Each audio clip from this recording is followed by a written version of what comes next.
Hello, assalamu alaikum, inshallah you're well. Today I've got Ascia joining me. So today's video is my Muslim birthing plan. I've had 2 births, alhamdulillah, so that means I've had 2 birthing plans. One went smoothly, like perfect to the birthing plan. Second one went out the window, and that is life. For Kamil, I opted for a hospital birth because obviously I don't know what's going on and it's just unexpected, anything could happen. For Ascia, I opted for a home birth because I felt I could be more free. I wouldn't have to worry about wearing a hijab, wouldn't have to worry about male staff coming through. For my hospital birth, I chose to have Ali with me, and for my home birth, I literally just wanted it to be family, like really close, like just me, Ali, Kamil, the baby, and I had my sister-in-law put down to look after Kamil. So if you have a home birth, I do suggest to have someone around to look after any older siblings, just in case. For my hospital birth, I actually wrote down that I wanted to have a water birth, and for my home birth, I wanted a water pool. We hired a birthing pool and everything, but we had to rush into hospital anyway. But Ascia is a water baby. I did deliver her in the water, and alhamdulillah, it was the most amazing experience.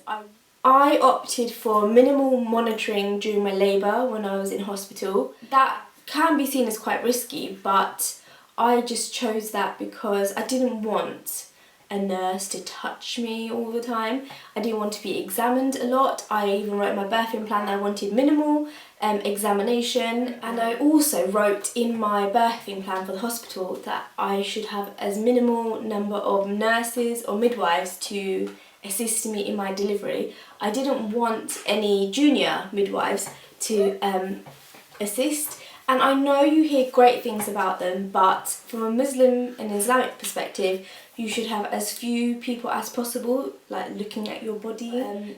That's why they say to try and have like the same person be with you throughout your entire pregnancy duration, because then it's less people looking at you.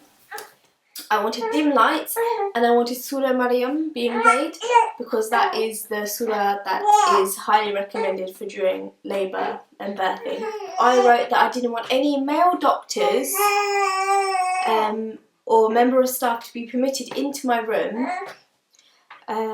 unless it was an absolute emergency and there was no female doctors qualified to do what needed to be done.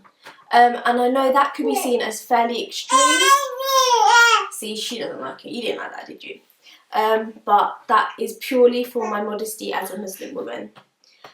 For pain relief, I wrote that I would choose to have no pain relief, just gas and air. But position for labour, for my hospital, my position was I did not want to be lying down at all. I told Ali if I even thought about lying down that he was to try as much as possible to get me into a position where gravity would be in my favour to deliver the baby, which would be a squatting position, like your knees lower than your hips. For home birth, my labour position would have been exactly the same. For both of them, I opted for a natural vaginal delivery. I wrote down that I wanted to go through every single option before having a C-section, unless my baby is in absolute distress and needed immediate delivery, then obviously I would say yes for a C-section. I wrote in my birthing plan that if the baby wasn't in distress, to immediately give the baby to me for skin to skin. The reason why I said that is because I opted for delayed cord clamping. I think for Kamil it was 5 minutes, and for Ascia it was like 7 or 8 minutes, and it made such a huge difference. So with delayed cord clamping, you have to clamp the cord once it stops pulsating. Once the midwife to clean the baby up, we chose to have bonding time, like private time in the room. I think I said like minimum half an hour, where we could absorb our baby, look at every single finger, every single toe, like see them breathing, like their eyelashes, all that. Like those moments are so special, and I thought it was so important to have that privacy time period, bonding period. Ali would do the azan in the baby's ear. With Kamil, I unfortunately I was so tired, and I just said, give me an injection to deliver the placenta straight away. You can opt to deliver it naturally, but by then you're so tired, you just want to get rid of it and just get on with it and like just be with your baby. So from an Islamic perspective, with the placenta, you're supposed to ask to take it home with you and then you're meant to bury it. You can either have it as injection or drops. I opted for... I didn't know much about it when I had Kamil. I had the injection for Kamil, and for Ascia I opted for the drops. She's telling me off. What's that? Hello.